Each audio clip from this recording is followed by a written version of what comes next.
Alright, so I'm going to post another video. I'm kind of liking this stuff. Hopefully you guys like it too.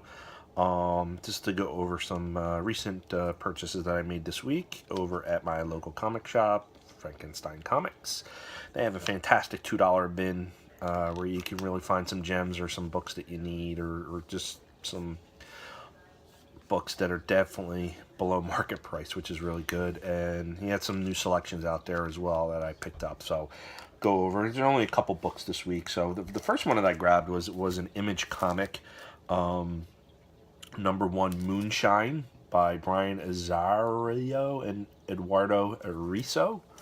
I'll be honest with you, I don't really follow the writers and the artists as close as maybe some folks do in the group, but I grabbed this more so along what it is about. It is New York Mafia around Prohibition trying to get their alcohol from the backwoods of Virginia.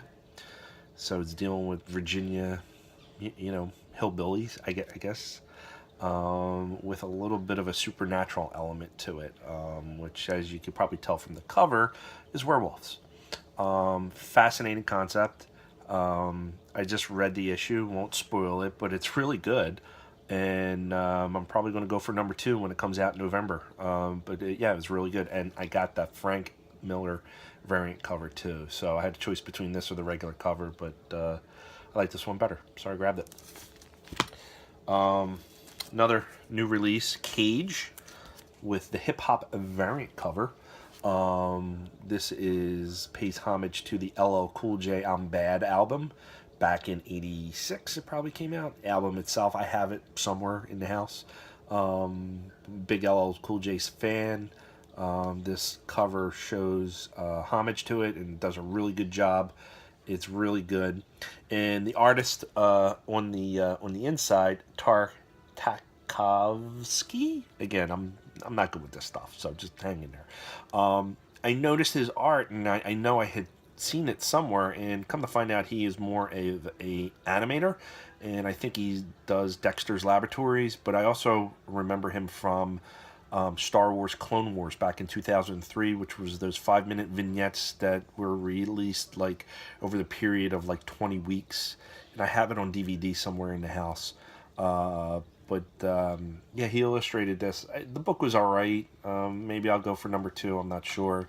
But I did want a hip-hop variant cover, and I know Jessica Jones has been posted in the group, but this one is just as good. I love it, and it's now part of my collection. Mentioned $2 bins earlier. I grabbed this out of $2 bin. X-Men #78, which is the reprint of X-Men #30, The Menace of Merlin. Unfortunately, this isn't in the greatest of conditions. There's some water damage here in the corner. There's a tear on the cover, and I did attempt to read the book, but it's a little on the brittle side, and it's great. For $2, fine. Add it to my collection, add it to my X-Men run. I'll probably, if I want to read it, I'm going to have to look for a little bit better copy. But it's part of my collection. I added it, and now it's mine.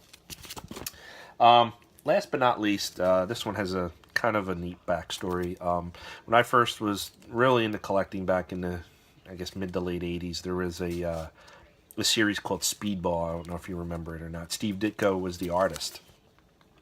And I was all excited. I was like, okay, oh, this is a #1 issue.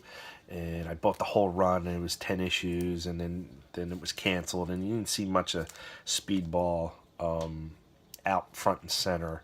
I know Civil War, he was featured, the original Civil War.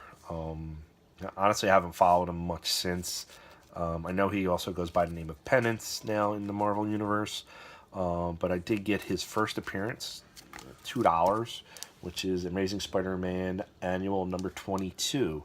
So I had the 10-issue run, his initial series, and now I have his first appearance. I always thought I had this, and I didn't, and it was buried in the shop over at Frankenstein. It was under piles and piles of other comics, and I just saw it. I grabbed it. And I said, "How much?" He said, $2. And honestly, it's in great shape. I've in comic book realm, this is like a $14 book. Again, it's whatever is the person is willing to pay for it, and I get that, but this is definitely steal for $2. So nice little cover. It's got Daredevil in it. It's got Spider-Man, obviously, and Robbie Baldwin as Speedball, and it had 3 stories in it. It had the story with the Kingpin, and the 3 of them. It has a standalone story with Speedball, and then it had the Evolutionary War story as well. So not bad pickup for $2, only a quarter above the original cover price. So those are the books that I got this week. Only 4, pretty light week. Hopefully you guys have been out about supporting your local comic shop. Keep buying those books and keep the hobby alive. See you guys later.